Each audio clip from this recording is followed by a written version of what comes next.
I request the moderators to Medical College, 1996, followed by he continued his passion to work towards orthopedics and develop the department from JSS Medical College, and we all are very privileged to work under him, and he trained us to be this stage.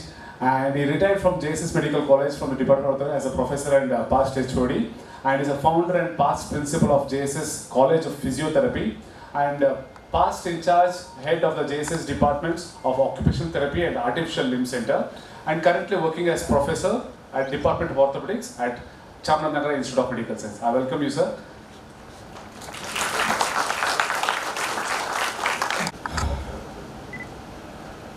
Guru Brahma, Guru Vishnu, Guru Devo Maheshwara, Guru Sakshat Parabrahma, Tasmai Shri Gurave Namaha.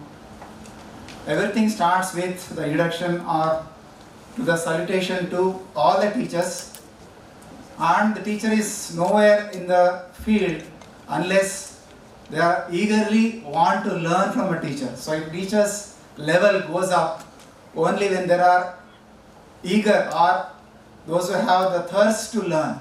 So students actually take a very great part in molding a teacher's face. So I welcome you all to this CME, so which is something unique. The entire surgeries are going minimally invasive now, including laparoscopic surgery. Pinch of salt.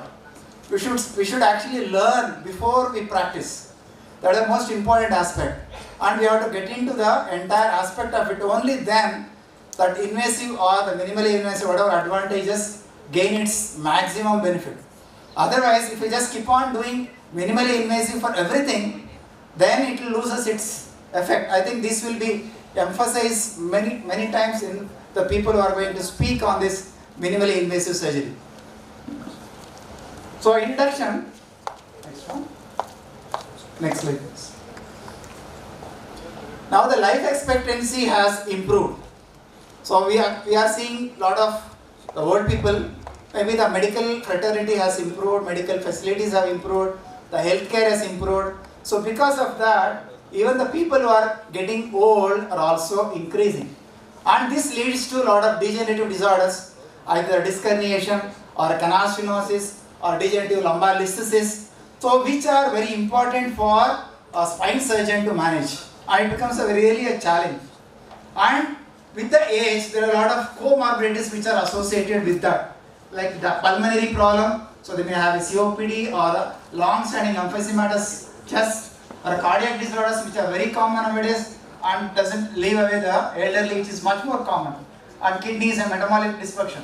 With these kind of the disorders, it is very difficult or challenging for any surgeon to operate on them. So minimally invasive surgeries take a major role when we are doing a surgery for them. And spine surgery, there are a lot of advantages, as I told you, for any microsurgeries. So it has got less bleeding, so which is very important for the elderly people. Minimal bone, reduce hospital stay because they can be remote, or they can be discharged from the hospital because some of the surgeries can be done even under local anesthesia, which you are going to see as the days advance. And early rehabilitation, so they can get back to the home or back to their work much earlier and early return to work. So this will become the major advantages of any microsurgery or endoscopic surgery.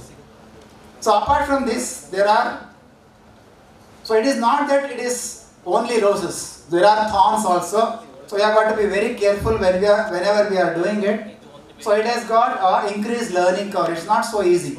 And the person who has done open surgery, to learn an endoscopic surgery, maybe it becomes much more simpler, because he will have, an open person will have an idea, 3-dimensional or even 5-dimensional idea of the spine. Because we are seeing through only a small hole, a keyhole.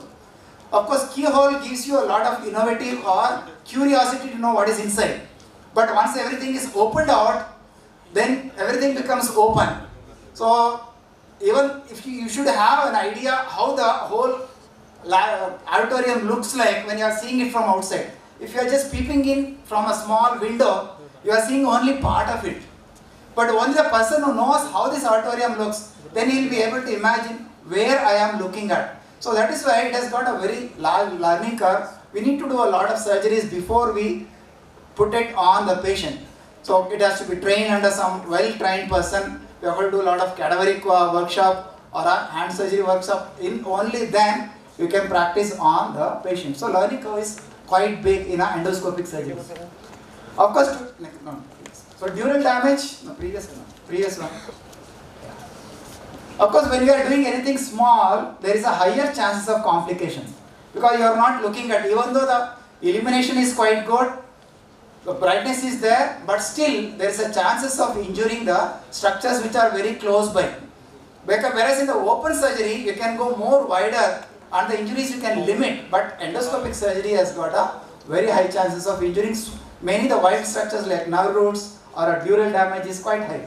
Insufficient decompression, you might feel that the decompression has done, but you might feel or not done the decompression in another area.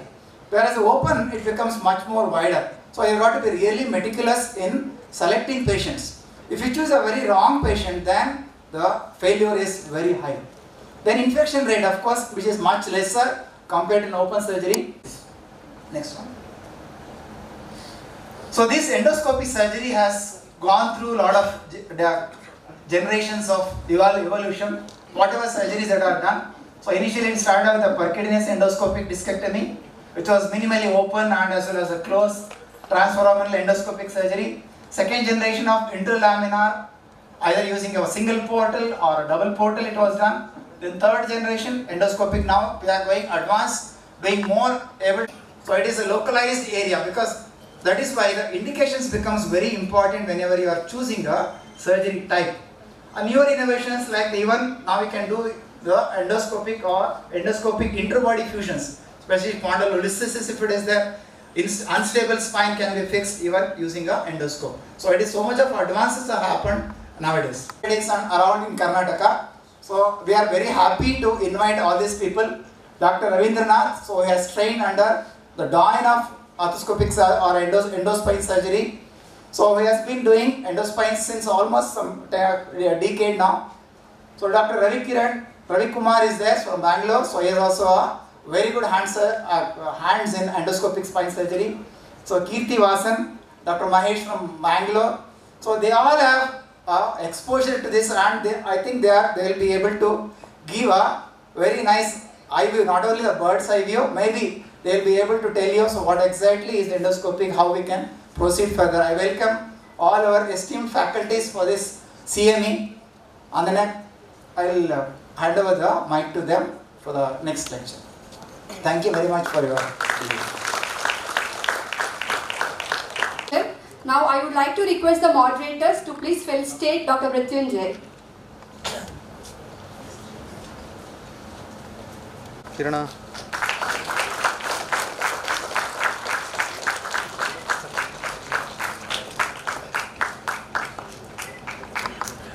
I would like to request Dr. Manoj to felicitate the moderators. Teja, Dr. Raghunandan.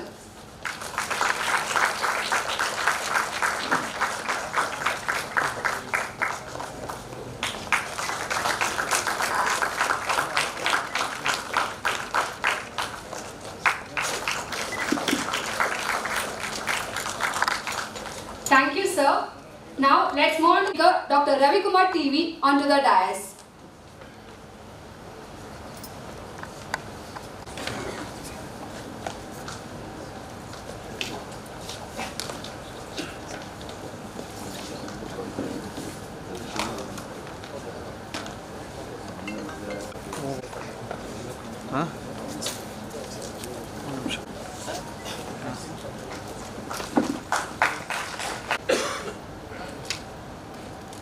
Evolution of spine surgery and era of spine endoscopy.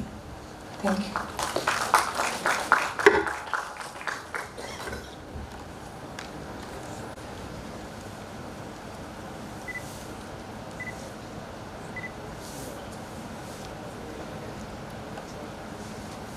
From Mysore Medical College and MS from CIMS Hubli. He is a minimally invasive spine surgeon and he has done his fellowship from Stuttgart, Germany. So he has got 15 years of experience and he is currently working as the professor and head of the department, MS Ramaya Medical College, Bangalore. So I welcome you, sir, for that. First, I would like to make it much more interesting for the undergraduate students who are there, who are in good numbers. So most of the time, we will. So I made it little interesting, as well as if we are aware of what were the difficulties a human being faced in the earlier days, as well as in the present world, how we were able to improve ourselves and how better is the quality of life that we can give it to the present patients, that we will be coming to know once we see these slides. So basically, the spine surgery is based on 3 goals, like decompression of nerves and surgical stabilization whenever there is an instability, or whenever there is a deformities like scoliosis, spondylolisthesis or kyphosis, we correct them. So although many things were there, but the spine surgery as such got evolved much more in the 20th century. Before that, so it was just a procedure for this one, and very few people used to do before 20th century. So when it comes to spine surgery, evolution of spine surgeries, we can divide the evolution into 6 eras, like Antique era, Greco-Roman era, Medieval Ages, Renaissance era, 19th century and 20th century. So these 6 eras were there, where spine surgeries were there, but the first 5 were not that much contributed, but definitely we'll come to know how the previous eras also have helped us in getting into a good picture in the present time.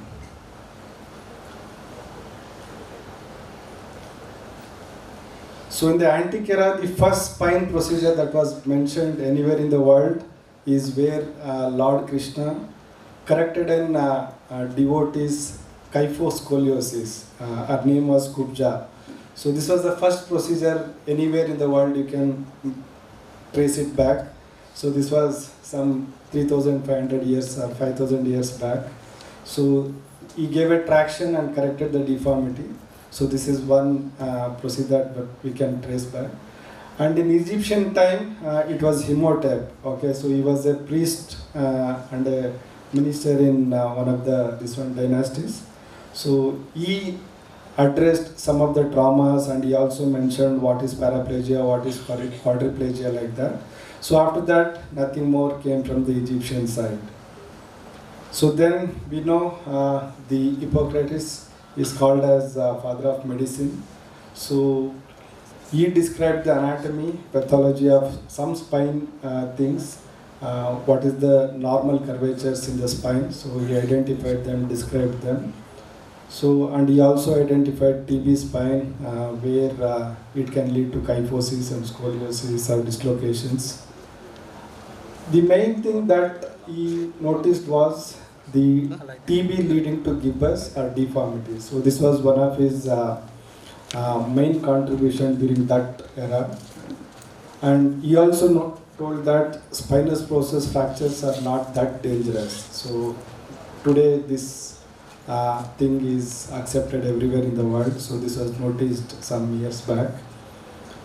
And he developed 2 frames. So might be some 50 years back or 100 years back, we would have also been of thoughts like this, where a dislocation of a spine or a deformity or a gibbous of spine were treated like this. So the patients were hanged upside down to correct a deformity or dislocations of a spine, or else they were manipulated in a patient who is tied to the ends of the bed and deformities were corrected. So these were things that were there. That's the only thing might be they were able to do, because they were not aware of how many vertebral bodies were there in a spine. So during these eras. So then came the Galen of Parma. So he showed more anatomic details about the spine, and he mentioned kyphotic deformities, scoliosis, lordosis deformities, and he was an official surgeon in Gladiator amphitheater. So that's why he's called as the father of sports medicine. So we know that only the father of medicine, but father of sports medicine was also born so some years back as well. So then came the medieval period where the Latin and Greek literature was not contributing much. So there were some two surgeons or two scholars, Avicenna and Abucalcas. What they did was they copied the Greek and Latin literature to Arabic. That's all they did. So, but with that knowledge, they added few things, but not much contribution or development happened in terms of science or in terms of the spine evolution. So during this Renaissance, the fourth phase, so there the intellectual doldrums were happening in the this one where lot of fights were happening to come back from aristocracy to bureaucracy or this one. So during that time, most of the literature which was there converted to the Arabic got back into the Greek or Latin language. So from there again the scholars started translating it back to Greek and Latin, and then from there the science evolved in Europe. So in one of the main person, so most of us know what is this picture, the Vitruvian Man, developed by the Leonardo da Vinci. So he was the one, though he was a polymath, means he was involved in multiple arts, science as well as mathematics. So he was the one who first described what is the normal polymorphic picture of a human being, in what angles, what will be the length and breadth of the human body. So he worked mainly on the philosophy, but mechanics of anatomy was also there in his De Figura Human. It was a book written by him. And he described the anatomy, and exactly he was the first one to mention how many vertebral bodies are there in the human body.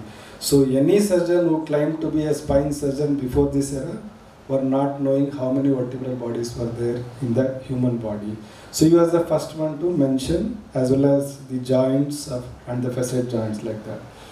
So one more person in Renaissance time, Andreas Vesalius, he wrote a book, detailed book about spine anatomy called as De Human Corpus Libris, something like that. So because it contributed much more in understanding of the anatomy in the modern world, in the modern days learning, so he's called as the father of anatomy. So most of the people were coming into spine group only. So Giovanni Alfonso Borelli, he was the first one to know what is the biomechanical part of living things, like what is the center of balance, what should be the weight, what should be the joint, arc, so many things that are there we learn, especially when you are reading hip pathologies. So he was the one who gave importance about these things. And he introduced a term called as iatrophysics, which is nothing but we call it as biomechanics in our spine. And he was the first one to be called as father of spine biomechanics. This was in 1600s. And he was also the one who coined the term center of gravity, which is very important when it comes to have a painless movements or a stressless movements in our body. So that's what he contributed. If the center of balance is not there, if a person is walking with a hunched forward or backwards, so you will be consuming more energy. So this is what he said, or a disc bulge like that. So laminectomy was the only procedure available in 19th century. And during this time, surgical fatalities were very high because of septic complications, and there was no anesthesia at that time. So because of the surgical trauma itself, the patients used to die of shock, and pain control was also not there. And furthermore, problems of wound infection, septicemia, which were predictable and were frequently fatal during this era. So these were overcome with the help of invention of general anesthesia agents as well as Listerian techniques. So what is sterile techniques that we use along with gloves or autoclaving, all those things were invented in the later part of 19th century. So just wanted to highlight this one incident in England. So there was a man by name William Rovers. So he was an army official who had an upper back pain after falling from his bullock cart. So he went to 100 surgeons, everyone said laminectomy, and he didn't wanted to go through a surgery. And there itself, he had symptoms where he was progressing with like typical of a Gilbey's syndrome, progressive neurological deficits in his lower limbs. So one time he wanted to go through another surgeon by name Victor Halsley. During that time there was a Medical Act of 1876 which prevented, or it was made a criminal offense, considered as a criminal offense, if a human being is used as a subject for learning or developing the manual skills. So if I am a surgeon, I want to operate just to learn my skills. So then it was a criminal issue. So that's one more thing which prevented an able surgeon also to stand for a surgery or confidently say that I will be able to cure for you. So if the cure didn't happen, then the patient will sue the person or sue the doctor through this act. So that was one era where the doctors were also afraid of doing surgeries. So finally this Victor Halsley, who was the surgeon, he removed an intradural neoplasm which was turned out to be fibromyxoma of the thecal sac, and the patient improved after that. So you understood what was the difficulties they had during the early part of 19th centuries or later part of 19th centuries. So when it comes to the 20th century, there were variations were developed for laminectomy like hemilaminectomy. Laminectomy for cervical spine were also identified. Osteoplastic methods are cervicoplasty or ME, cervicolaminoplasties were developed. Some new surgical approaches were also developed, like instead of the posterior alone laminectomy, like costotransversectomy for TB spine, and addressing the anterior pathologies in the cervical spine were also developed during the combined together and developed AO spine, which intended to improve a good understanding and sharing of knowledge between the various communities. So some of the principles were developed by AO which helped us in giving better care, as well also universally accepted results can be achieved by following these AO spine principles. So which were like, the technique should not cause secondary damage to the human body or to the spinal column. Short segment fusion is enough whenever possible. And surgery should minimize post-mobilization or post-operative immobilization, and it should aim for early ambulation of the patient and should have an aggressive rehab programs. So these are the things that were proposed by the AO spine. And there is a lot of controversies when it comes to spine surgeries. Some people tend to operate early when the pathology is early, or like when there is an acute trauma, some people want to operate on the same day. Some school thinks that doing surgery after 2 weeks is better. It depends upon where you have grown, in which community you have grown. So you can follow that order, either going for surgery on the same day or going after 2 weeks. And the AO also proposed some aims of the surgery: try to restore the sagittal plane balance, correction of translations or correction of the instability that is there, always decompress neural structures whenever possible, aim for neural improvement, decrease the rehab time, and make the patient get back to his work as early as possible. So these are the aims proposed by AO. So if you follow these principles, what they have told, definitely the amount of spine care that we can give to the population is better. Because as a general rule, most of my moderators will agree, spine means the patients will fear. So they will say that I will become paraplegic, I don't want to do pakkad maner ಮಾಡ್ಸ್ಕೊಂಡಿದ್ರು ನಾನು ಮಾಡಿಸ್ಕೊಳ್ಳಲ್ಲ. So this is the attitude. So if you follow and if you confidently talk to them, we can definitely improve our care to the patient. And they also proposed when to do surgical decompression, and also they proposed when to go for surgical stabilization plus decompression. Okay, so whenever there's an unstable segment or where you have to correct the deformity of a spine, or where you are predicting a future deformity of the spine, there you need to go for stabilization. So when these things are not there, you can go back to decompression alone if there is a neurological involvement. So they also said which pathologies are better treated in what approach or what instrumentation. Some pathologies are treated best with anterior, some are done with posterior, some are done with lateral. So they also proposed, so that gives us an overall.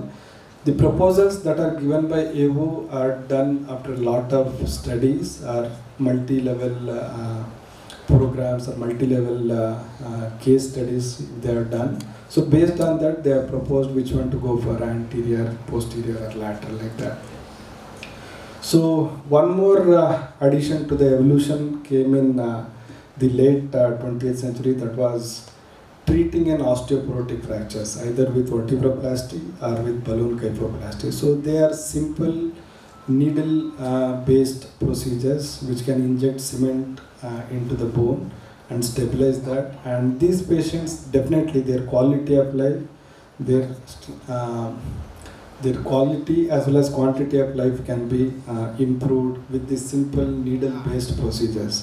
Most of the time, single vertebral body fracture in an osteoporotic patient, especially in thoracic level, reduces 9% of our pulmonary functions.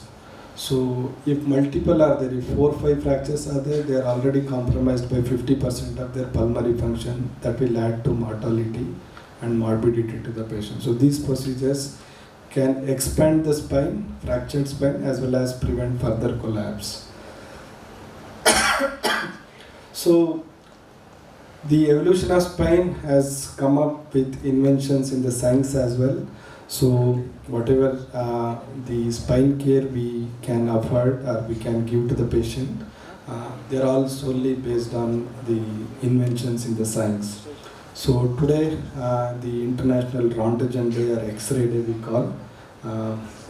So he was the one who invented X-ray and he was awarded Nobel Prize. And CT scan, which is nothing but a multiplanar X-ray. Again, this was also awarded Nobel Prize.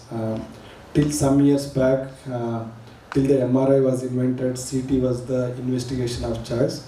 But now the MRI is the gold standard, the investigation of choice for all the spine pathology evaluations. Again, the same two engineers or the physicists were awarded Nobel Prize in 2003.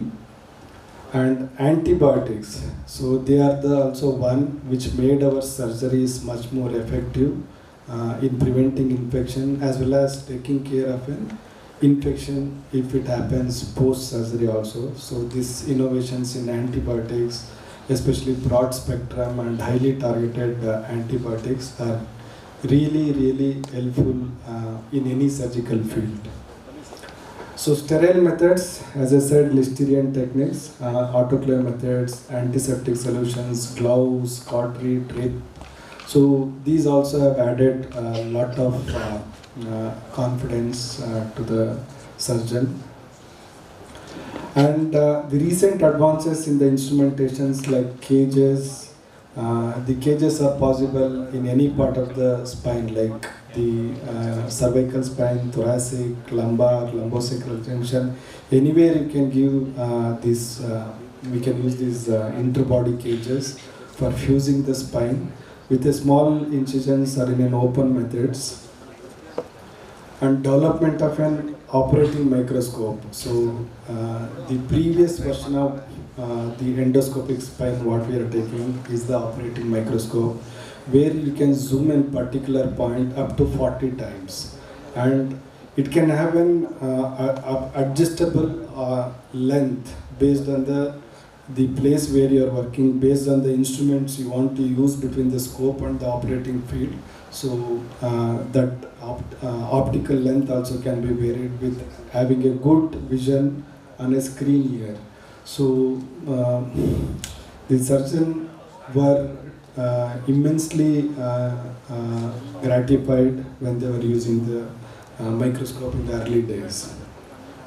So navigation also has come into the spine, where you can put the screws. The main problem with putting screws or cages in the spine is, while they are going into their place, if they are breached or if they maltract from its place, they might lacerate a spinal cord or lacerate a nerve and cause more paraplegia or nerve deficits in the lower limb.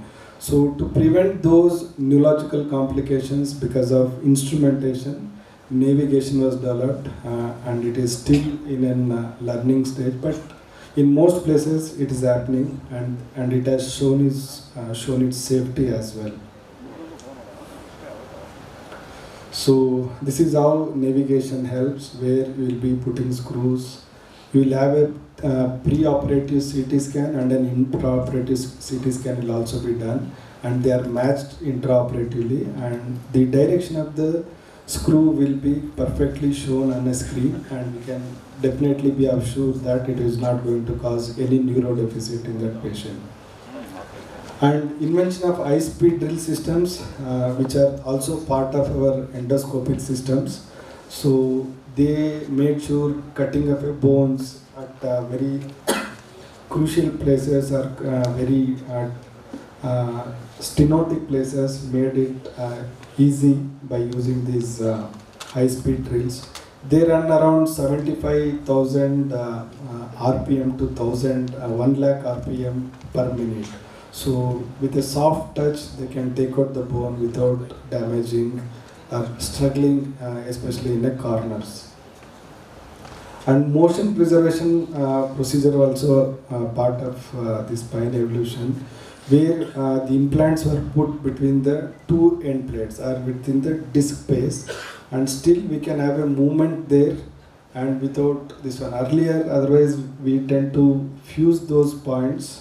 If there was a pathology there, that used to be gone for a fusion, but with the invention of motion preservation or disc arthroplasties, so this is also possible. And there are very specific indications where this can be applied.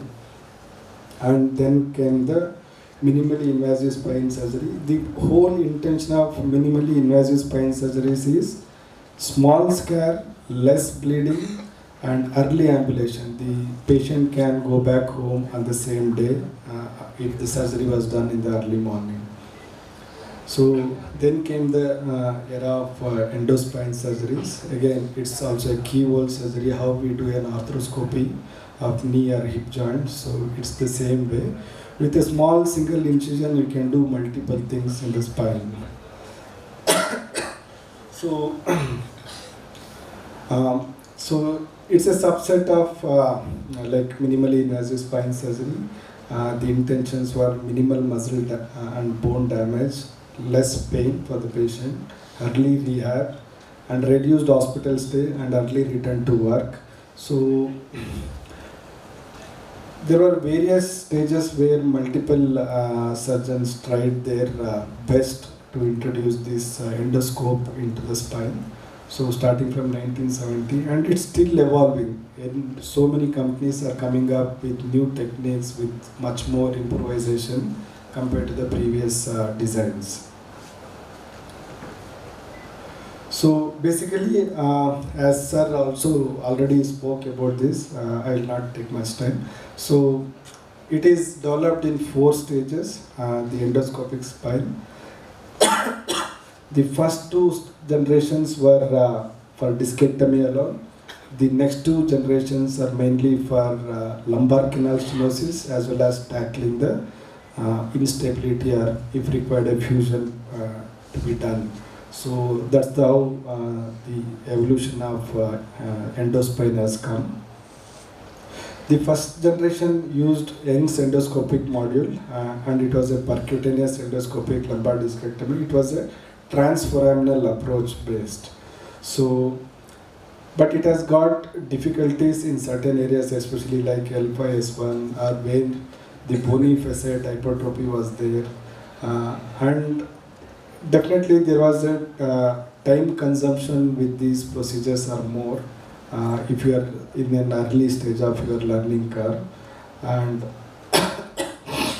the second generation set, they improvised over the previous one, where they developed and designed instruments for both interlaminar as well as interlaminar, uniportal as well as biportal. Uniportal means doing procedure from only one side, and doing surgery from both sides of the lamina is called as biportal.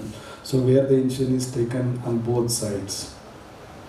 So then the third generation came, they designed, improvised it further to accommodate it for both interlaminar as well as transforaminal approaches. So then the fourth generation are the one which are meant for fusion techniques, but most of the time they will be done in a transforaminal approach or like a lateral approach. So, and the next version of the endospine procedures are applied in the cervical spine also for doing fusion as well as for doing discectomies. And the main problems as well, already sir spoke about it, are like chances of dural tear, post-operative hematoma, retroperitoneal hematoma in case if you are going from the side or into the abdomen, post-operative dysesthesia, incomplete decompression, recurrence of disc herniation or epidural pressure if you are using saline water more while doing the wet endoscopies, and infection which is part and parcel of any surgical procedures.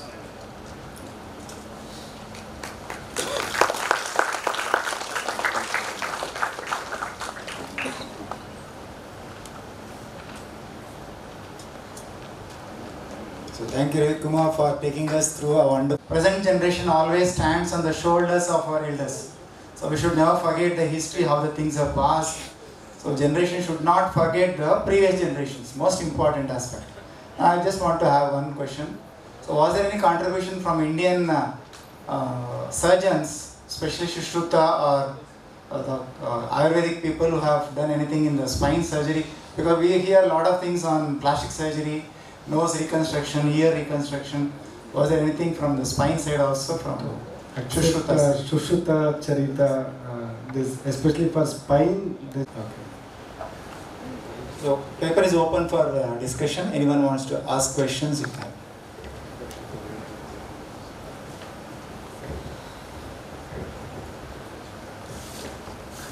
Okay, if they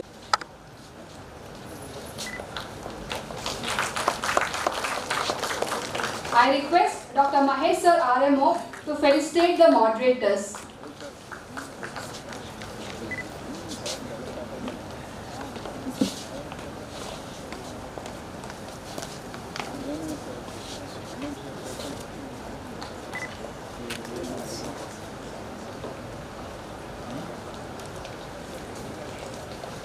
Dr. Shobha ma'am.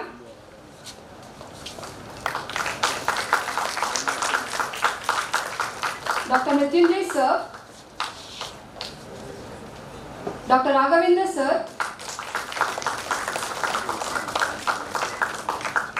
Dr. Manoj sir.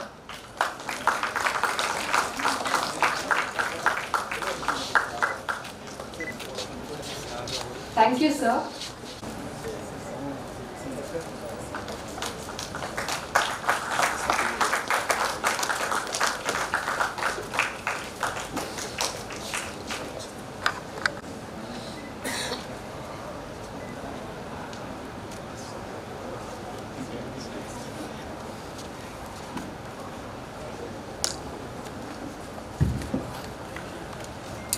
Dr. Ravi Kumar was speaking about the journey of the spine surgery, my mind was going back to my PG days.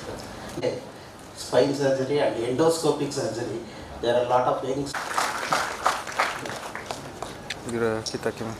So I welcome Dr. Mahesh K to DNB from Delhi in 2005, trauma fellowship from City Hospital Bangalore in 2003, and fellowship in spine surgery from York Hospital, Chennai in 2007, and received first ever GORE award for his outstanding contribution to the field of endoscopic disc surgery. Currently, he is working as consultant at Maitra Specialty Clinic, Bangalore. We hand over to you, sir. Thank you. Thank you.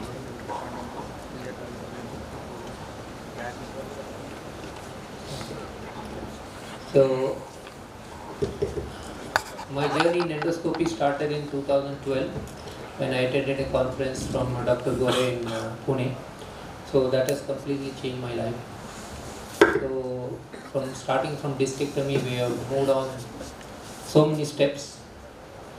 We have converted all contraindications to indications.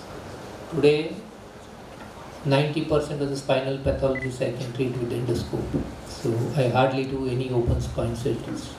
So to learn spine fusions, we went to Dr. Syed Usman, who is the pioneer in spine endoscopy. He works in United States of America. So we visited him in 2018. The Sky Spine Center. So basically we have two techniques for spine fusions. You can go either through the foramen, that is transcamin approach, or through the interlaminar window, which is the traditional spine surgery. So this is the first slide is transcamin, the second picture is the interlaminar fusion. Coming to anesthesia, people are under the wrong impression that all spine surgery has to be done under GA. This is not true. I do 90% of my lumbar spines under spinal anesthesia. We can do transforaminal surgery under local anesthesia. For fusion also we can do under GA or spinal or epidural. But local may be little difficult. Basically it contains two parts. You have to put the screws, that is pedicle screw fixation. Second is doing fusion by removing the disc and putting a cage in the disc space. So this is the incision for spinal fusion. So we make transverse incision, not longitudinal. Transverse incision. You can see that there are no stitches. We just put couple of subcutaneous sutures, and once they heal with a very good cosmetic scar. Of course, these are the implants which are required, either missed screws or reduction screws plus cage. We don't take bone graft, we can use either allograft or any of the synthetic grafts. So coming to transcamin approach, we put a needle into the disc space by transforaminal approach. The needle is placed a little more medial than the regular approach. The target point is center of the disc in AP and lateral views. You can see the tip of the needle is in the center of the disc in AP and lateral views. So this is after putting the screws. Then we put a dilator and cannula into the disc space, and we prepare the disc space with multiple instruments. Either under C-arm, we have instruments which open inside the disc space. So we put a 8 mm cannula and put a instrument which opens up to 15 mm inside the disc space. So we can prepare the disc without opening the spine.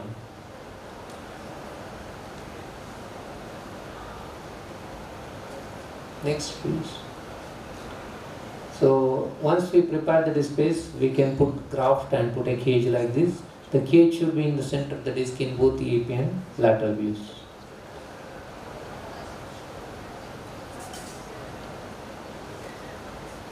So once we remove the disc, we can put the scoop and see how good is the preparation. Next please. And once the cage is put, we inject some steroids in the foramen. You can see the scar. 2.5 centimeter incision and 1 10 mm incision. This is all required for doing a spine fusion. You don't have to open the spine. You can hardly make out that there is any surgery done. So I'll show some cases. This is lytic lysis grade 2. You can see the pseudo disc bulge causing foraminal compression. This is done again with transcam infusion, and this is a post-operative X-ray. Patient goes home in a day after surgery. This is another collapsed space, L45, lytic lysis again. You can see the foraminal narrowing, you can see the lytic defect. This is the axial sections. These are the steps we do. We put the screws, then we put the needle, curate the disc space and put the cage, and this is the scar. You see the incision, it is just 2.5 centimeter, 2 incisions plus 1 10 mm incision, and this is the follow-up X-ray. You can see that it is fusing very well. This is another case, patient with very difficult cases. People think this has to be opened. Patient is osteoporotic. 2-level lytic lysis. One is grade 3, one is grade 2 with osteoporosis, with severe foraminal narrowing causing bilateral sciatica. These are the flexion extension which there is not much of mobility. This is MRI, you can see the foraminal narrowing. These are axial sections, and this is done again with endoscopic fusion. You can see how beautifully you can reduce this without opening the spine. Even if you open, you will not get this result. So don't think that open surgery gives best result. It's not true. Endoscopy is much better than any open techniques. There is no comparison between endoscopic surgery and open surgery. Forget about it. So other technique is interlaminar fusion. In some cases we cannot do transcam infusion, like if there is a high iliac crest or if there is severe central canal stenosis which requires a posterior decompression. In that case we go by interlaminar approach. Technique is same, we put the screws first and then put the dilator and cannula in the interlaminar window. We are going to show one live surgery soon after this, how interlaminar decompression is done. So this is the dilator which is inside, the cannula is inside now, and we put the dilator cannula and then put the scope. The steps are similar to open surgery, but we are going to do this through the scope. We remove the lamina, we remove the one side facet joint, we remove the disc, we prepare the disc, prepare the end plate, then put bone graft and put a cage. So steps are same, but it is done through the scope, that's all. So this is after preparation. So how beautifully you can see, everybody can see. See, in endoscopy beauty is whatever I do, it is recorded. Every second of it is recorded and everybody can see it. Whereas even if you open the whole spine, surgeon cannot hardly see. Whereas endoscopy, everybody can see. That is the beauty.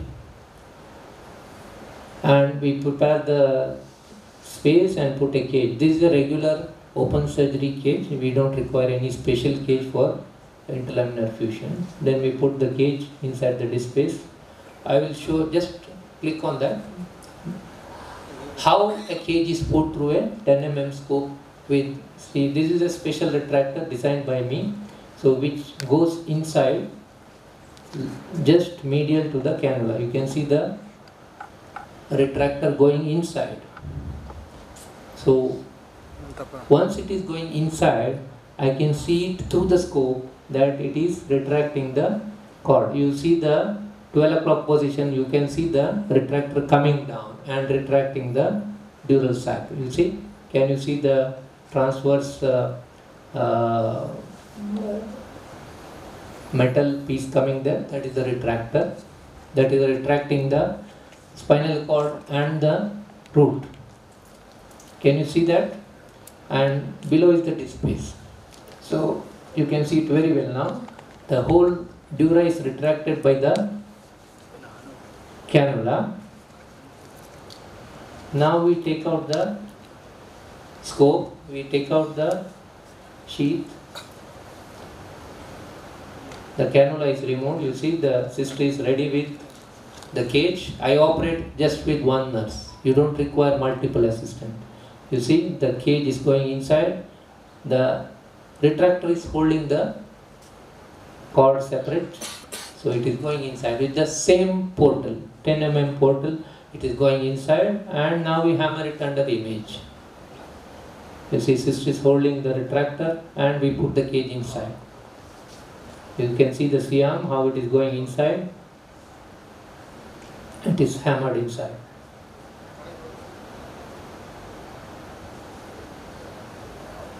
Now the cage has gone inside the disc space. Then we take out the holder. Then we can again check under the scope that everything is fine. We put the cannula again,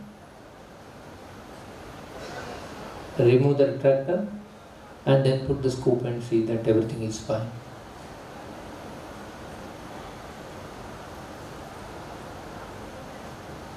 You see the cage is inside, it is placed very well, and there is no damage to the root or the dura.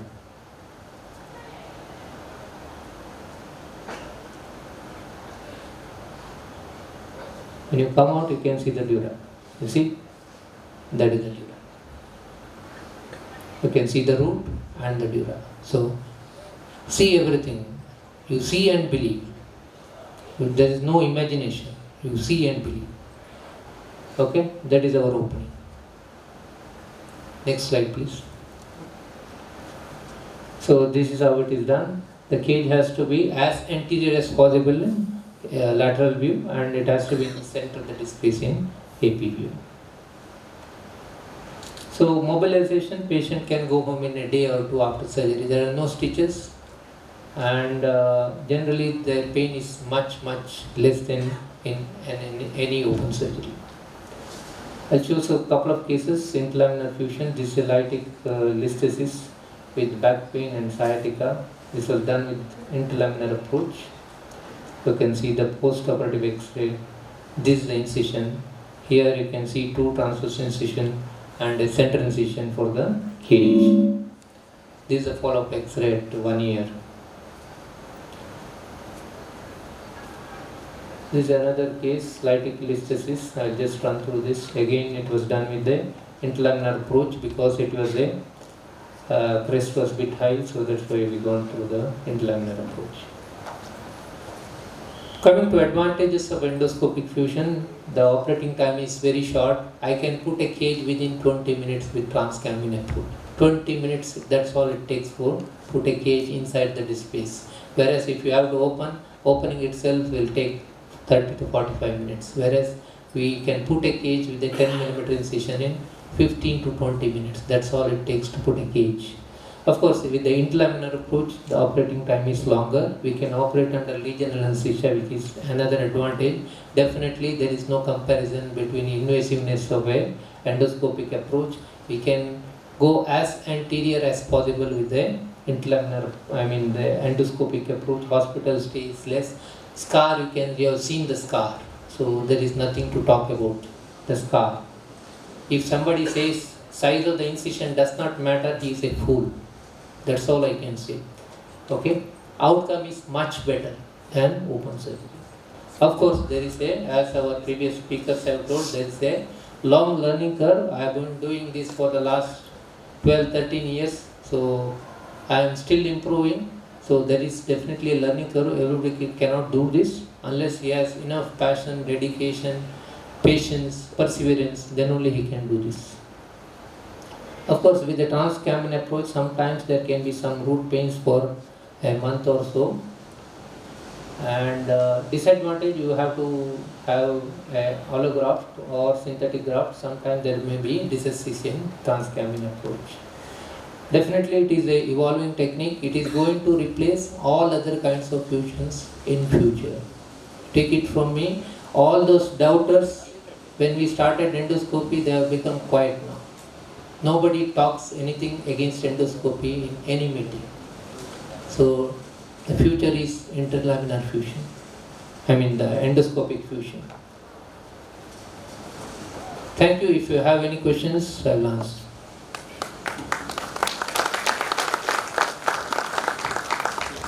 Because he's a gifted hand, that's what I was telling Indranath. He will show you because this is the only approach where you can see the end plates very well. Probably it's a lecture of this sort. will be able to get converted better when he starts operating. He will show how he prepares the end plates, and also if it's probably one of the, as he said, the learning curve is very much how much anterior he has to go. That all he decides. Even the anti-longitudinal movement. Yes. He can actually you can visualize the full of anti-longitudinal ligament and the end plates, upper and lower end plates. And when he comes back, he sees even the smallest part of the roots which are there. And I saw, I think, 2 of his surgeries, especially in Mysore in the last 3-4 years when he operated. And very good presentation. Hope you will present it.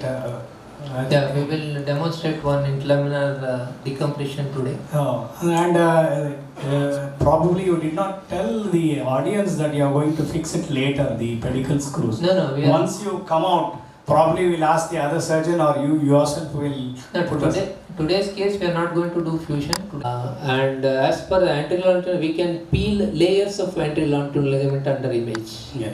I mean under endoscopic vision. That is the beauty. Yeah. And pedicle screws usually. And then put the cage. There is a standard orthopedic rule because always putting the implants first is better as far as the safety of the neural elements are concerned. Because once you neural elements, so that's why I put the screws first. Lamina, endoscope. Yeah, I shown you the dilator itself. You can distract the space. No, he will prepare the whole of the space. Because once you put a dilator, it gives the best distraction. So millimeters if required. Is there any rate of complications in this procedure? Complications are much lesser. If you do the surgery properly, there is hardly any complication. In a transcam infusion, one complication you can expect is post-operative root pain. I have mentioned in my presentation also because we are going through the foramen very close to the exiting root. So sometimes you can irritate the root a bit, but it will settle down in a month or so. But one should know, how to stress to the people around because when this is a time where the complication was raised, unless you are well versed with the open technique, probably the learning curve should be like that. You should be good in open technique, and then you should get into endoscopy. Probably that will make things better. That's definitely because surgery training and then only shift to endoscopy. But I am sure the next generation they will not have any exposure to open surgery. They may see open surgery only on cadavers. So it will come to that stage in future. Thank you, sir. Yeah. And one more thing is we have given the transforaminal approach. I heard from Dr. Ravindra. Yes, sir. The leadership and guidance of Ravindra, sir, to initiate and to promote as well as in future, as you said, the open surgery will be replaced by endoscopic surgery. Definitely. So our we have got 9 postgraduate students, sir. Yes. ಒಂದು ಮಾತು ಹೇಳ್ತೀವಿ ಕನ್ನಡದಲ್ಲಿ, ಮಾತು ಕೇಳಿಲ್ಲ ಅಂದ್ರೆ ನವಗ್ರಹಗಳ ತರ ಇರ್ತಾರೆ, ಮಾತು ಕೇಳಿ ಒಳ್ಳೇದು ಮಾಡಿದ್ರೆ ನವರತ್ನಗಳ ತರ ಇರ್ತಾರೆ. ಸೊ ಹಾಗಾಗಿ ಇವಾಗ ನಮ್ಮ 9 ಸ್ಟೂಡೆಂಟ್ಸ್ ಒಂದೊಂದು ಡಿಫರೆಂಟ್ ಅಡ್ವಾನ್ಸ್ಡ್ ಟಾಪಿಕ್ಸ್ ಕೊಟ್ಟಿದ್ದಾರೆ ಸರ್ ಥೀಸಿಸ್ ಅಲ್ಲಿ. Definitely, I appreciate your departments. Generally, medical colleges, they remain in the same, they get stagnated in the same thoughts. Yes, sir. So this is a very good initiative. Because if you move one step forward, I am ready to come 10 steps forward. Though it is difficult for me to come from Bangalore to here, I appreciate your effort. That's why I am here. Dr. Mrityunjaya talked about Indian contribution to spinal, not surgery as such. I think the entire yoga method is core strengthening. So that core strengthening is the basis on which the health is established in the yoga system. So even though for surgical procedures they did not contribute, overall well-being, the core strengthening exercises of the yogic methods in a big way. That's what I wanted to tell. And it's called the center of energy in the human body. And as I said, in Mahesh science, it's all very hanky-dory, very nice. But as you acknowledged, it's a long learning curve, and this long learning curve leaves behind a trail of woes. Anyway, it was in Mahesh science. It's fabulous to see such fantastic results. Thank you. Revision surgeries previously been operated open, and we wanted to go for actually revision surgery. It is far more easier, much quicker and much better results. In fact, if you see the literature, doing a revision discectomy after the previous open surgery, whether it is micro discectomy or open discectomy, success rate is only 70 to 80% the result, whereas we can give 90 to 100% results in a revision surgery, because we can see much better. We have much better tools, and complication rate is much lesser. We have done revisions of revisions. I am not talking about revision surgery. Revisions of revisions also we have done. So it gives a much better result. I agree with you. Because test of a procedure comes when there is most difficulty. If you can deliver those cases, then that procedure is really good. Thank you, sir. Yeah, to add, because he has designed a lot of instruments, implants, and he has made our life easier and cheaper as well. Because most of the instruments were manufactured abroad, and it came to us at a very high price. And because of his efforts, that we could manufacture a few things locally, and that helped us in reducing the cost of the surgery. And so simple he is, and he's a big name in India and abroad as well. And actually, when this program came up and Dr. Maruti approached me, I was a little hesitant to call him. He is my senior, 1 year senior to me in my MS. I was hesitant because I thought maybe for one day he may not come all the way from Bangalore. But then Dr. Murthunya sir, he asked me to request him to come, and one phone call and he was ready. So as I said, you come one step forward, we will come 10 steps forward. Even our effort is to bring endoscopy to medical colleges, because that's what we want the PGs to get exposed to, because when they learn the better way of doing things. So thank you. Thank you. For God's sake, don't put the open technique behind the schedule, because this is also a technique which has proved for decades. Open technique, Dr. Mahesh, whatever said and done. Yes, we do agree that endoscopy has done a lot, but still open, that is how the students' learning curve should be. They should be taught open surgeries first, and once they know what it is, probably they can be better understood by open technique, and probably if they get into the endoscopy, that will be better. And in the best of the hands, probably open surgeries also work up to almost to 75 to 80% of how it stands as on today. But there is a lot of difference. I agree, but still it should be on the learning curve as far as the postgraduate students. I want to tell you one more thing. He has to spend a lot of time to convince the patient for surgery. But in my practice, I don't spend even a minute to convince any patient. That is the beauty of endoscopy. If you come to me, see me, you will believe this. By my fellow patients. My patients are my best advocate. Every year we get 3 to 4 spine surgeons, neurosurgeons coming to my city, but my practice goes up and up only with no marketing. That is the beauty. Way back in 83 to 85, when I was training in Bangalore Hospital, there used to be orthopedic laminectomy, and on the other side there used to be neurosurgical laminectomy. So if you had to, both are open, but if you had to learn real laminectomy, you had to come to the neurosurgical side, where they caught RBCs also, no? And did such fine surgery. Whereas orthopedic surgeons were very confident, you could pull off that, cut this and take out this. They were all the time bothered about decompression. Whereas the neurosurgeons were more concerned about the neural structures decompression. So there was a huge valley of sea between orthopedic laminectomies and neurosurgical laminectomies at that time. So even just exposure to open laminectomy is not enough. Proper open laminectomy is necessary. Questions from PGs Bangalore. I would like to ask just 2 questions for you. I think scoliosis. Scoliosis, because scoliosis is a different pathology, and of course there are thoracoscopic procedures being done, but they are not developed to that extent. In case of congenital, definitely it is possible. My second question is, thank you. Intraoperatively, if there is dural tear, do we need to go for open surgery or can we manage with endoscopic only? Yeah, the dural tear, few reasons. One, the excellent vision you see. Yes. Number two, the saline will push the dura away from your instrument.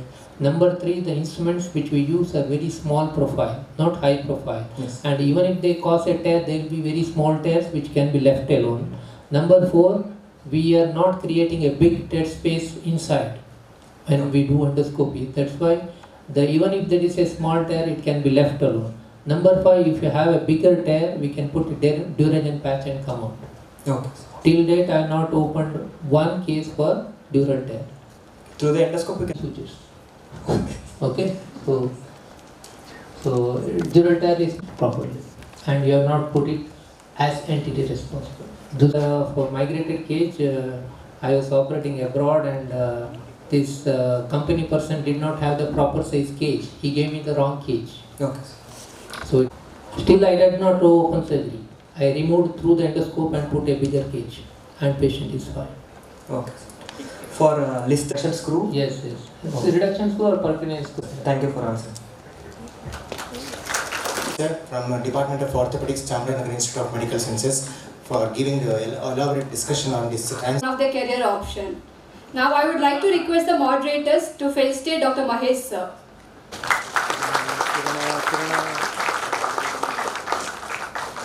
I would like to invite on stage Dr. Raghavendra sir to felicitate the moderators.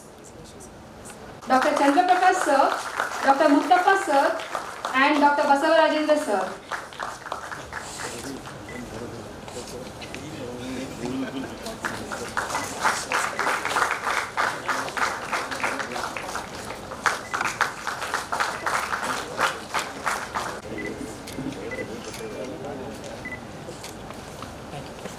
Thank you, sir. Invite on stage Dr. Ravindranath, sir.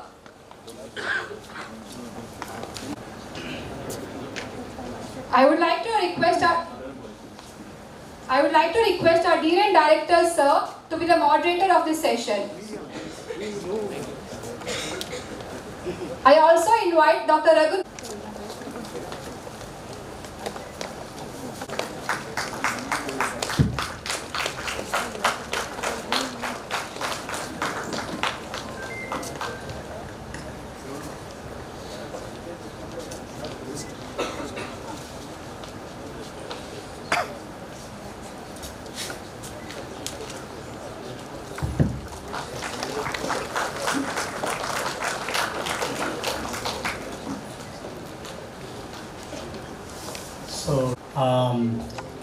He's a spine surgeon. Basically, he started with orthopedics and then went on to spine and has made spine surgeries very popular by his not only operating on spine but also conducting workshops, because that is one way, both academics as well as clinical work. He has done his fellowship in spine surgery from CMC Vellore and trained in endoscopic spine surgery under Satish Chandra Gore. Participated and conducted workshops and conferences since 2018 in India and abroad, Nepal, Dubai, Tanzania and South Africa. I think he goes and operates regularly outside. I learned that he spends a lot of time working abroad and doing charity also. And he's one of the best students and also the most favorite student. They are all a group of the Gore group, which they call, and they are spreading widely this message of transforaminal approach. And Dr. Gore Award for Excellence in Endoscopic Surgery in 2020. I think with this, Dr. Ravindranath is going to take the stage.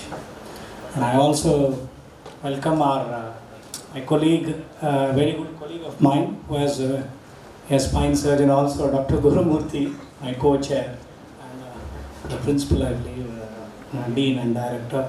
Dr. Manjunath. He was in Mysore, I know, Manasa Hospital, Mysore. So, thank you, sir. You can be. Thank you, Shastri sir, for the kind words. Good morning to all, and I thank the Department of assistant professors, senior residents. And I'm here because Dr.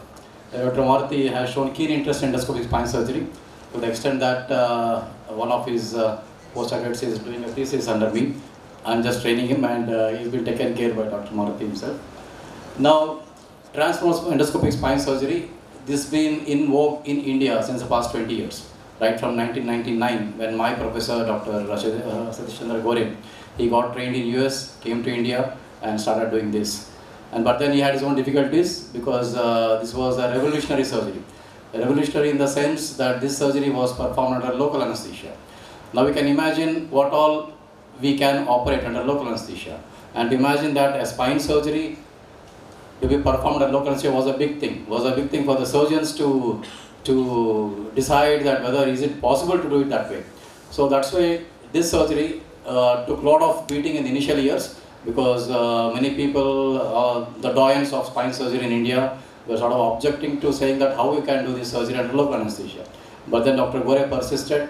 He conducted many training programs, many workshops all over India, struggled a lot. And during one of the programs, I had been to him in 2010-11, and I was fascinated by his philosophy. And since that time, I decided that what I do with spine will be mainly through endoscopy. And I put that word paradigm shift. Now, Dr. Mahesha was saying that in future it will be maybe a decade, so where we see more of endoscopic spine surgeries. May not be I said 100%, maybe 90 to 95% of the cases will be done by endoscopy. And this word paradigm shift is an example where you say, suppose today you look at telephones, where we have moved already from landline connections to mobile phones. That is because the entire humankind sees the innovation, the technology as something which is more advantageous to them. You can carry the phone anywhere. Similarly, the technology has made it so easy that a problem which needed a lot of anesthesia, a lot of hospital stay, opening up the spine, blood loss, complications, can performed with just a keyhole of maybe 1 centimeter under local anesthesia, and patient is alive, awake during the surgery, is moving his toes, he is talking to you, and you do the surgery and send him home the same day or the very next day. So that's how simple it's going to be. And I just put a question mark there. It's too far. Question mark there. Maybe that mark, maybe I'll remove it maybe in 5 to 10 years down the line, because then I feel that shift will be complete, where more surgeons will train themselves and the youngsters basically. That's why our attempt to reach out to the medical colleges to give this information, give this knowledge to the youngsters, to the PGs, so that they catch it very early on. Next slide. So, yes. So my journey here, I'll talk about the technique, how the technique evolved over a period of time, about the technique itself, my own personal experience, and what are the current status and what are the future trends are going to be. Next slide. The evolution, I can always put it as an interplay of imagination and technology, because this is one procedure where more in the initial steps are done under CIMS guidance. So this requires a lot of imagination from your end, and we have conducted umpty number of workshops, and I used to see the same group of people attending most of the workshops, and after a few workshops they used to drop out. We never used to see them. That is because a person who doesn't have the 3D imagination, who cannot imagine things properly in a 3-dimensional way, it's very difficult for him to perform the surgery, because the initial steps require your imagination. So the technology, of course, once you put the instruments there in the right place, then you use the technology, the scope to perform the surgery. The previous case, please. Yeah, it was Parvez Kambin in 1973 who, in fact, thought that a surgery of this order can be performed the intervertebral foramen. Now, I am sure that if the students who are here, not many would have remembered how an intervertebral foramen looks like, because even during dissection times, you don't spend a lot of time looking at that foramen. And it was simultaneously in Japan, Dr. Hijikata in 1975. These are the two pioneers who thought that you can reach the disc through the intervertebral foramen. And what they did was, they initially put a 2.6 mm cannula because they thought it may be difficult to put bigger needles or cannulas. So then they found that we can introduce little bigger size cannulas into the foramen. They graduated to 5 mm cannula in 1996. Finally, when a discectomy with endoscope was performed in 1988 with the arthroscope. Next slide. So masters, the present day masters, or Dr. Anthony Young, who was teacher to my teacher, who developed the S system, the first endoscopic spine system to do this surgery, and Dr. Martin Knight, who was known for doing femoroplasty surgeries, and our own Dr. Satish Chandra Gore, we can easily call him as the father of transforaminal endoscopic spine surgery in India. He started in 1999, and he developed the STARS system of endoscopy, which we currently use. Dr. Ganchoi, South Korea, again one of the pioneers. Next slide. And these are the different people who contributed to spine surgery in their own capacities. Dr. Parvez Kamen in A, Dr. Sebastian Rutten in B, Dr. Hugland in C. So these are all, they are all still practicing, except Kamen, Rutten and Hugland are still practicing.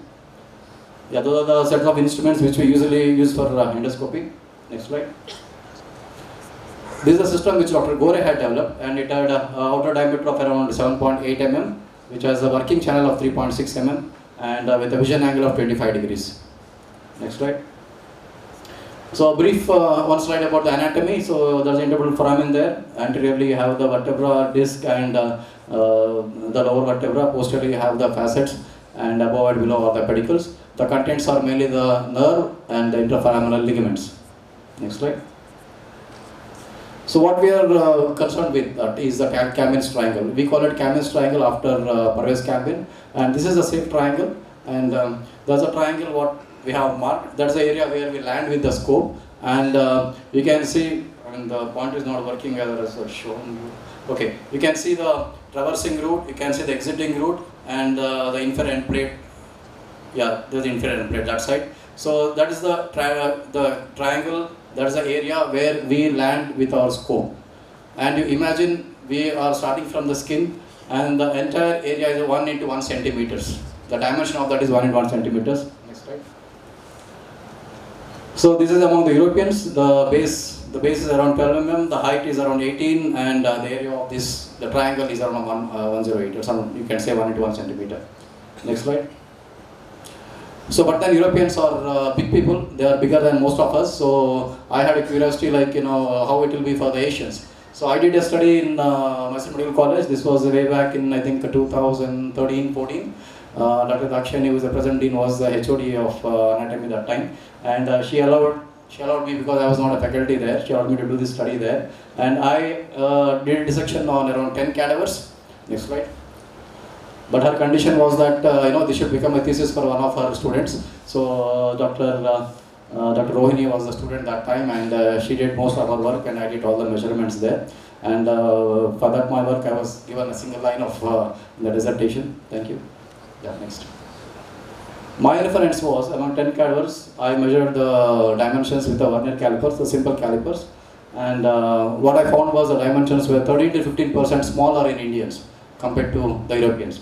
This didn't make much of difference because what instruments we used were okay. They were not too big for our foramen. Next slide. So I come to the technique now. This is a real-time surgery. We call it real-time because the patient is awake during the surgery, and he is alive and kicking, I said to you. And so he is watching you, in fact. He is watching you, and he is monitoring his nerves by himself. We call it neuromonitoring. Quite expensive equipment we use while doing a scoliosis surgery. But then here, because the patient is awake, so he is monitoring himself. So even if you touch the nerve, so he will not shout with pain, but then he will mention that there is some problem. So he doesn't allow you to go anywhere near the nerves. So that way he monitors his own surgery. And of course, what you need is precision. It's just like an archer or we are seen in the Olympics, the people with pistols. So, and to achieve that precision, you need perseverance. Like what Mahesh mentioned, you need to have patience, dedication, and perseverance to reach this goal. And the one famous line of Dr. Gore is, know the exact source of pain. That is something which we want to teach all postgraduates, because spine is something which is not taught very well in colleges. That's what we feel. All the textbooks of spine, they are they have been written long ago, and the same system has been followed, which needs some update. So it is not possible for me or for Dr. Gore to change that, but then it is possible for you teachers who are a faculty in colleges. Apart from the regular teachings what you get from textbook, they can update them with other findings which are more recent. Next slide. So the indications, pretty much any type of herniation can be dealt with endoscopy, and even with the migrated disc fragments we can take them out. And foraminal lateral stenosis can be solved through foraminoplasty. Recurrent herniations, as even Dr. Mahesha mentioned, this is the best beautiful procedure for recurrent herniation, because then you are going through a virgin territory, so it's very easy to remove. And most of it we can give transforaminal nerve root blocks, because which is definitely an improvement over epidural root blocks. Because as you can imagine, when you are in epidural space in the midline, so when you inject the drug, you are not sure whether the drug is going to the right side or the left side. So the probability is around 0 to 100%. The entire drug may reach or nothing may reach. But whereas in transforaminal root block, you are exactly going to the site where the problem is, and there is 100% drug delivery. So the best results you find with transforaminal root blocks. There have been updated a lot of studies about this also. And transcranial fusion, as Mahesha has presented about instability and listhesis. Next slide. The limitations, of course, is a high iliac crest. If the L5 is one disc collapse, if the iliac crest is very high, there are 5 types of iliac crest. So type 5 iliac crest, we have some difficulty, but then with experience we can overcome all this. Collapsed disc space, again, patient may have a little more pain as normal, because when you drive the instruments into the disc space, they can experience a little more pain. Next slide.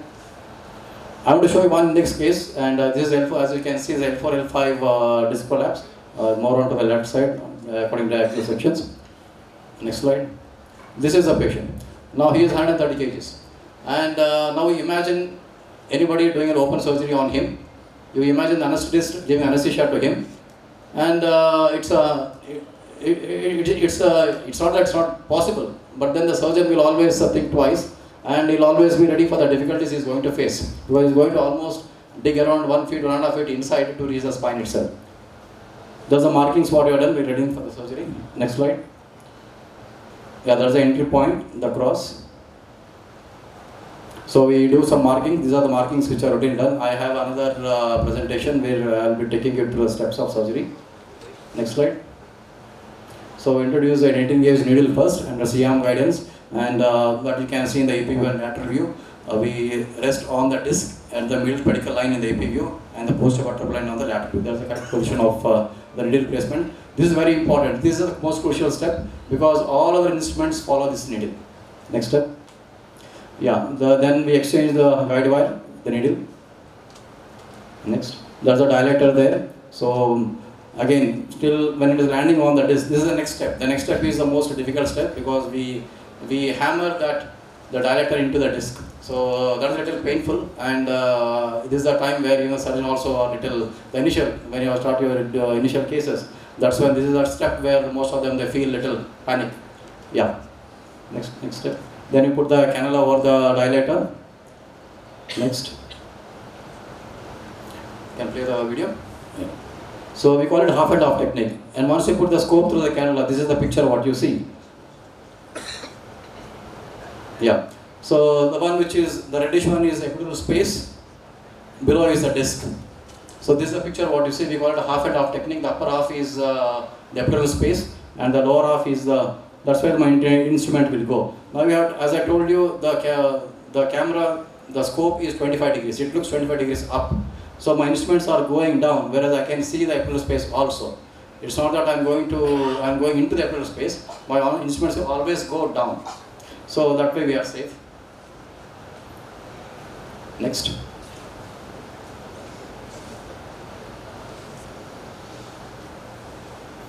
So you insert the endoscope through the cannula, and that's the incision. So that's hardly 1 centimeter. Now you imagine a 130 kg guy being operated under local anesthesia through a 1 centimeter incision and sent back the same day or the very next day. So this is the beauty of endoscopy. Next slide. And there are a lot of other conditions which we address through endoscopy, which otherwise an open surgeon will hesitate. And this is one of those conditions where a patient with an annular rupture, they have very, very severe pain. And most of the open surgeons will tell, okay, I mean nothing much to be done for this, because after opening, going there, the surgeon feels that what he has to do, because there is no disc. But whereas, what I showed in the endoscopy picture, the reddish area, that is the granulation tissue there. The white thing corresponds to the granulation tissue there, and that is where the nerve root is adhered to the tear in the annulus. And unless you cut that, you free the nerve root from that adhesion, the patient will continue to have pain. This is the simplest technique to be done on endoscopy, and you can relieve patient pain in no time. Yeah, next step. There are examples of where we can the endoscopy can be performed at the disc level. Next. That's all the cannula placement for L5S1. Even if it's a iliac crest, we can introduce our instruments in the disc space. Next. And the cannula placement for L4, L5. These things which I think I'll demonstrate during our discussions. Yeah. Next. Can play the video if you want. So these are the few videos of the discs being removed.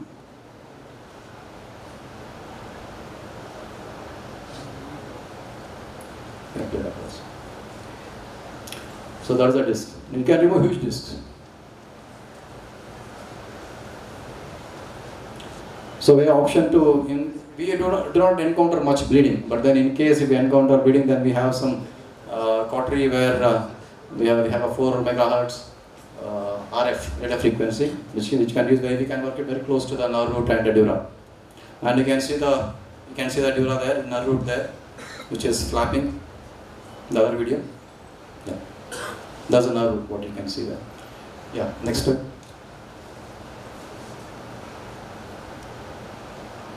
So once you remove the disc from the lower portion, you can see the nerve root which is free. Yeah, I can play all this. There are some examples of the surgeries. You can see the nerve root there, the disc being removed from underneath. You can notice the beautiful pulsations of the nerve root. It's not very clear here, but few of the videos I can show you. Next. Next.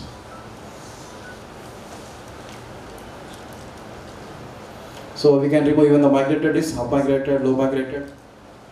And there's a beautiful instrument which was designed by Dr. Gore. We call it Dr. Gore's hook. Next. So that's a hook which helps us to go inside and drag it out. So if it is down migrated or up migrated, we can use that instrument to take out that discs. So these are several trophies which I had. Yeah. Next. Then we can also perform foraminoplasty. Patients with foraminal stenosis, lateral canal stenosis, we remove the tip of the superior articular process, because in canal stenosis, the foraminal stenosis is the tip of the superior articular process which goes and hits the exerting root. That's the one which gives pain to the patient. So we can, through the endoscope, we can shave off that portion of the superior articular process, freeing the exerting root. So it can be done by endoscopy.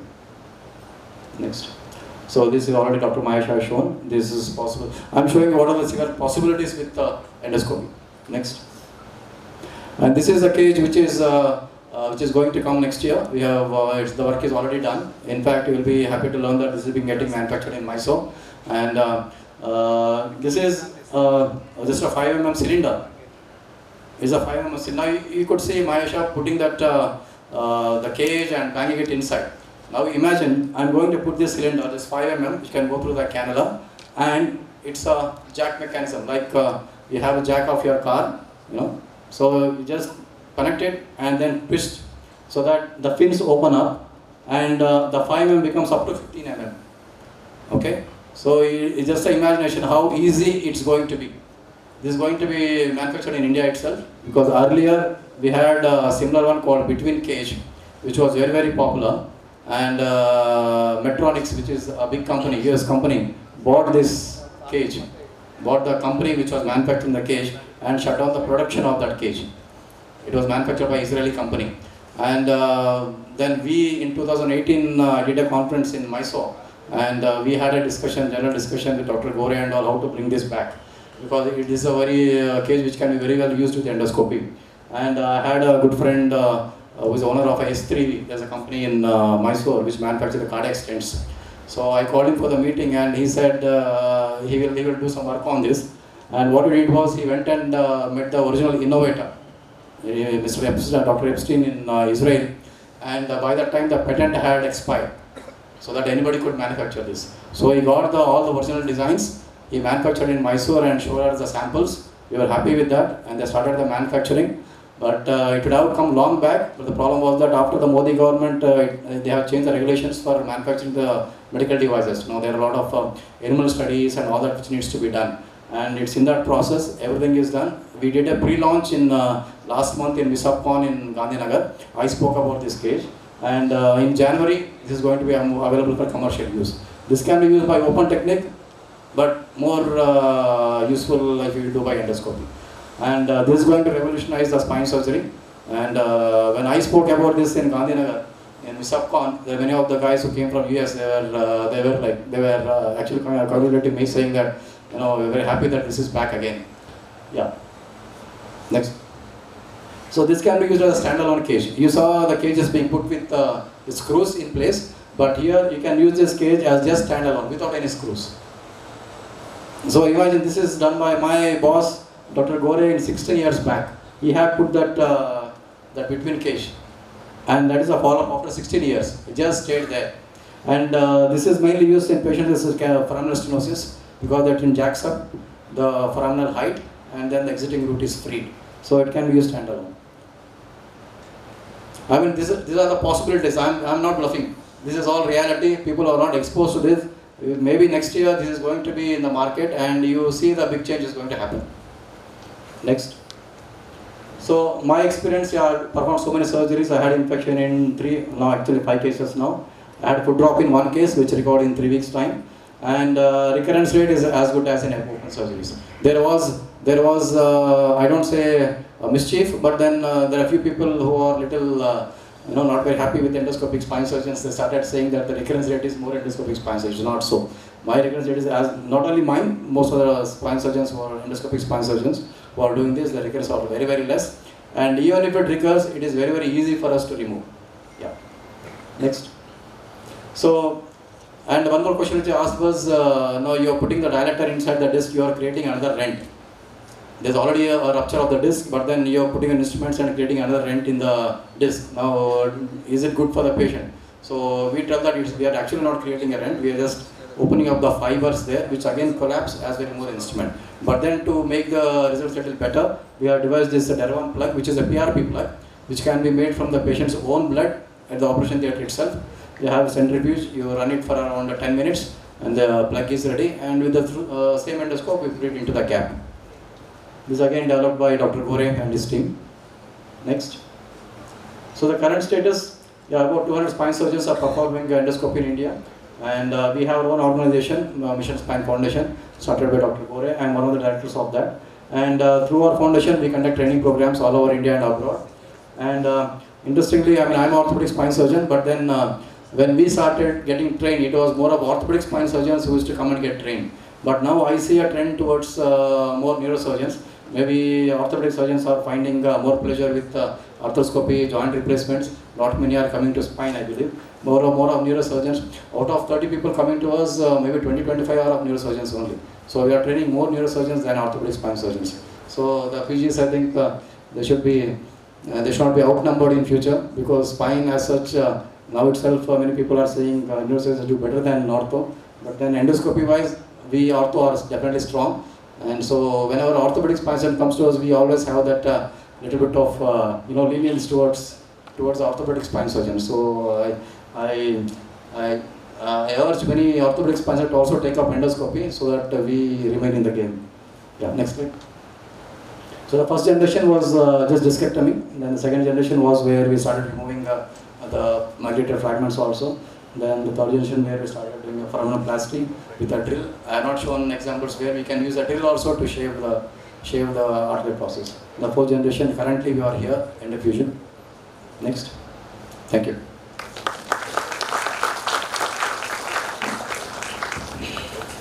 With interest in spine surgery. So sir's contribution to this Endospine mission, so it's not been very short term, it's from a long time that he's into it.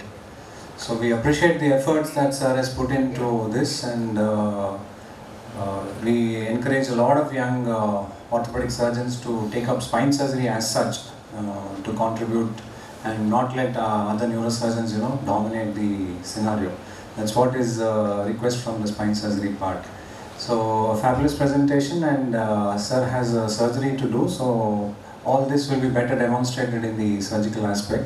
Any questions from the floor?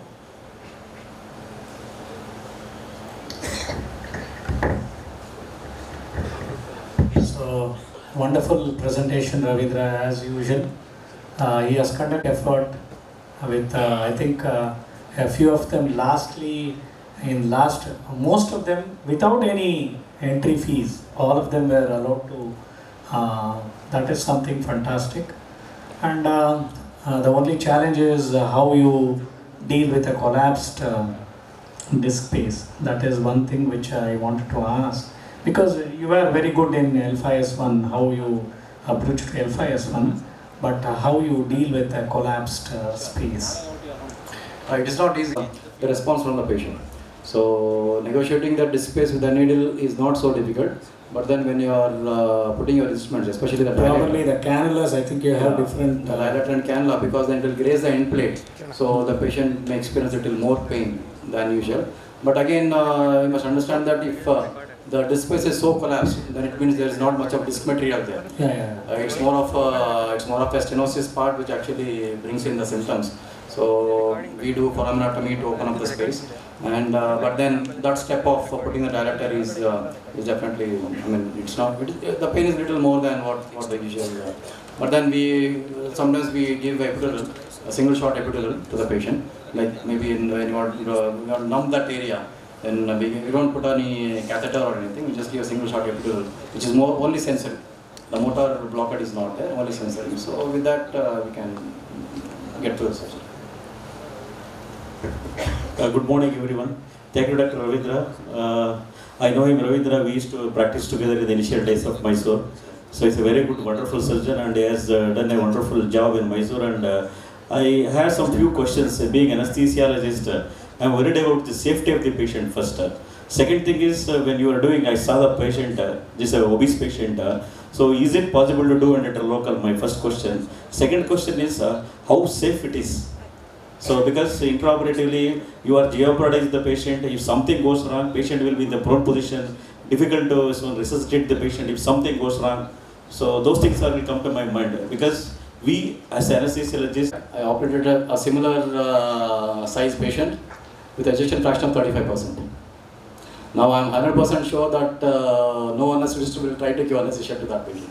Definitely, we will go to give. See, because we will, ejection fraction is a little bit less also. It is not the this one contraindication of surgery. Yes. We look into other things. We will take precautions. We will go to give. Yes. Even we have given a patient with 20% ejection fraction anesthesia in Mysore Medical College only. So we will do it. Yeah. Okay. What I meant was, like, for that patient, he came all the way from Hassan, and we done the local anesthesia and putting in the needle, because the length of the needle till it reaches area of around 1 into 1 centimeters from outside. Now targeting that area is not so easy, and it's under CM guidance. So once the needle inside, then it was very easy. And throughout the surgery, we keep talking, chatting with the patient, just to keep him in good mood. So it is very safe. I mean, you have to see the surgery to believe it. It is very, very safe. I had difficulty in only in one patient till now, and that patient was elderly, and what he had was extraforaminal disc. Now, out of all the surgeries, more pain is with extraforaminal disc, because the disc fragment is very close to the dorsal root ganglion. So it's a very, very sensitive area. Now, even if somebody breathes around that area also, patient will have more pain. So then you can imagine me putting the instruments and all that. So in those cases, we take a little special care, and I had difficulty in one patient with extraforaminal disc while putting the instrument. But then we continued with the surgery. We gave him a little propofol here and there wherever required, and the surgery was completed. Okay, because you said it is when the patient is good for apnea, we are worried. Yeah, I know. Because that is also very important. We are worried about those things. Exactly. So we will give propofol. Patient will be given sedations. I think we are going to give sedation for that. And monitoring should be done. That is one thing. Yes. Safety of the patient. No, anesthesia is always there. Anesthesia is always there during the surgery. It's not that it's under local, it doesn't surgery. And and I wanted to just to put one word, I just skipped my mind. So it is definitely safe. No problem at all. No problem. One more thing is, because you are using a lot of local anesthetic agents, toxicity is also very important. No. We give local anesthesia only to the skin. Okay. Only to the skin and little bit over the annulus when I am hitting that dilator. Otherwise, no anesthesia given. I mean, let me tell you, it's a very false assumption to think that every tissue in the body is painful. No. There is a beautiful book by Dr. Satao, who has done a spine surgery under local anesthesia by infiltrating local xylocaine at each level. Like he gave to the skin, then he gave to subcutaneous tissue, then he gave to the muscle, and he found that the only painful areas only are the skin and the periosteum over the lamina. In between, the muscles is not painful at all. I put all my instruments through the muscle, it is intramuscular, patients will not wince at all. Okay. Yeah, I don't have any experience regarding that. Exactly. I mean, you have to see it to believe it. It is possible. It is possible to do it. Yes. What is the total duration of? The average is 45 minutes. Okay. Because the position. No, it's very comfortable to the patient. Yeah, I think. yes. It is very comfortable position to the patient. With only I just put regular pillows, one under the chest, one under the pelvis, and under the legs. They are very comfortable. 45 minutes, 1 hour, they are happy. Yeah. Thank you, Ravindra. Who are very sensitive to pain. Do you assess them before surgery, or is it universal to do it under local? No, that is mainly for these type of patients. So when we, as clinicians, we understand the patients, the once you talk to them, that guy is really tough, or, he requires a little bit of counseling. And when you realize that he is on the weaker side, then we usually tell our anesthetist to give a single shot epidural, so that it's not only about the patient, it saves your time also. So it's not mandatory. There are guys who just tolerate it just like that. But some patients who are require this, we give single shot epidural. It just blocks only the sensory part or that area alone, that's all. Patient has toe movements, he can appreciate the pain if I am touching the nerve root, but it's only just by putting the instruments, he will be pain free.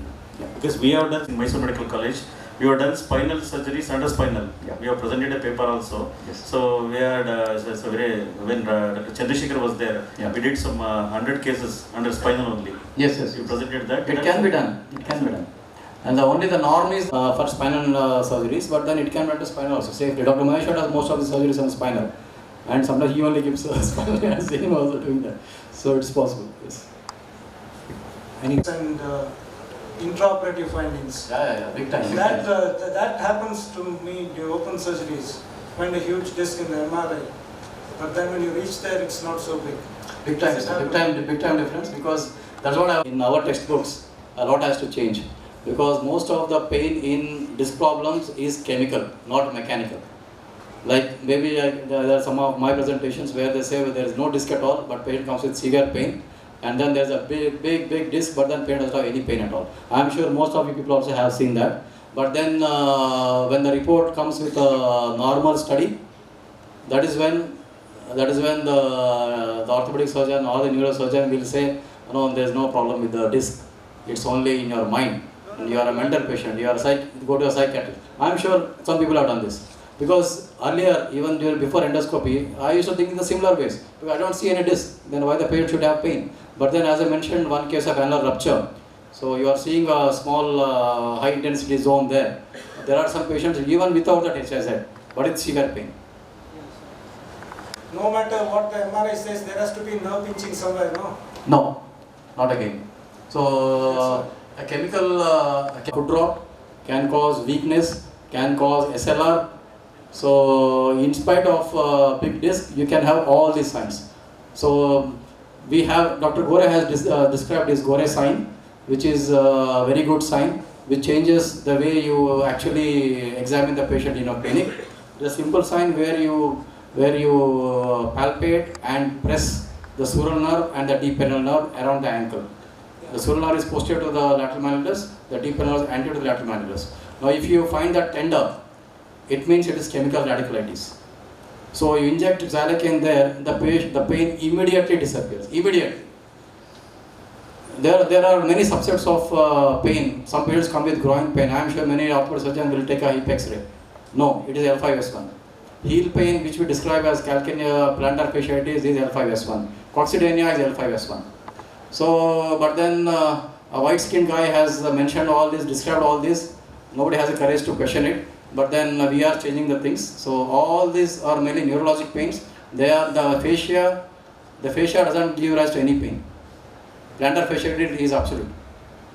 When you inject, you feel the sural nerve. All these patients with plantar fasciitis, it will be tender. And you put them on spinal extension exercises, 90% of patient will be alright. I tend to think that Definitely, patients with unexplained knee is negative, everything is negative. You as an orthopedist, you feel that why there is effusion. It is L5S1 or L4, L5. Yeah. Thank you. He is a very humble surgeon and a human being, because I worked with him for 1 year as I was a part of Mysore Orthopaedic Association. Sir was a past president of Mysore Orthopaedic Association, and Sir is doing endoscopic discectomy surgeries since almost 1 decade. So when I was doing my post-graduation between 2005 to 2008, I came to Mysore for a state level conference. There this endoscopic discectomy workshop was going. My thesis was open discectomy.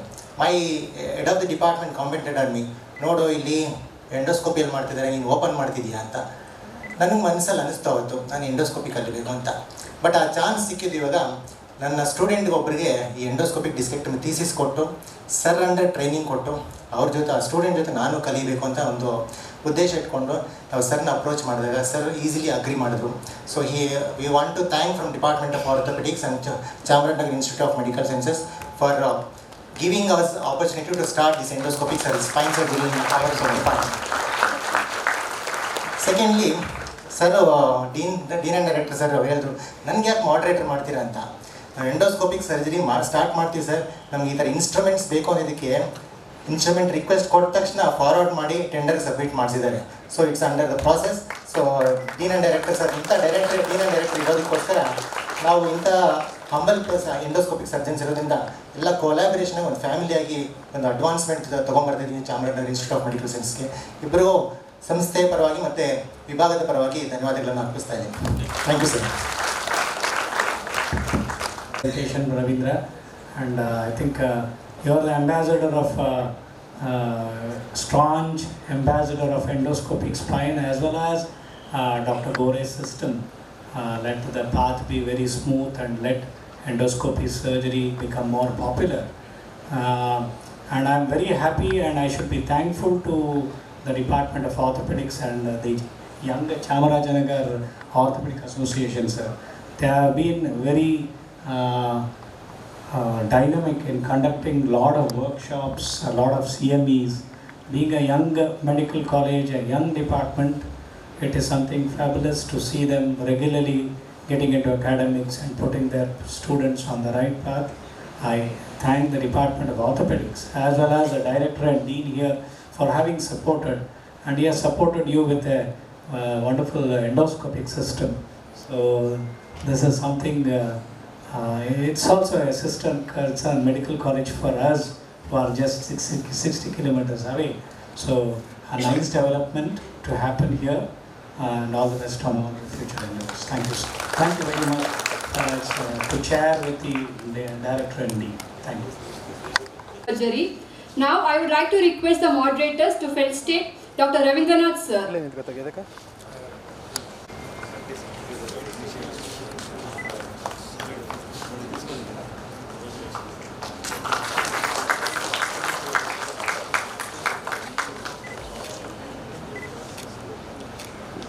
Thank you, sir.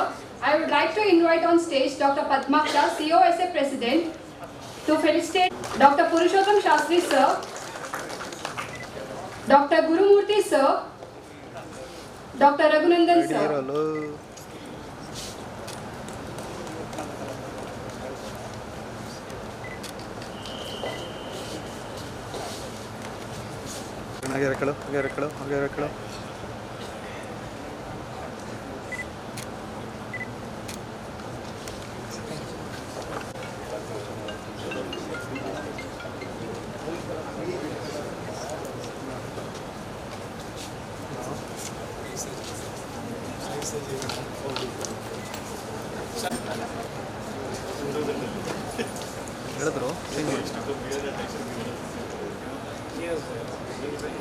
Which is phenomenal. But, I heard that unsung hero.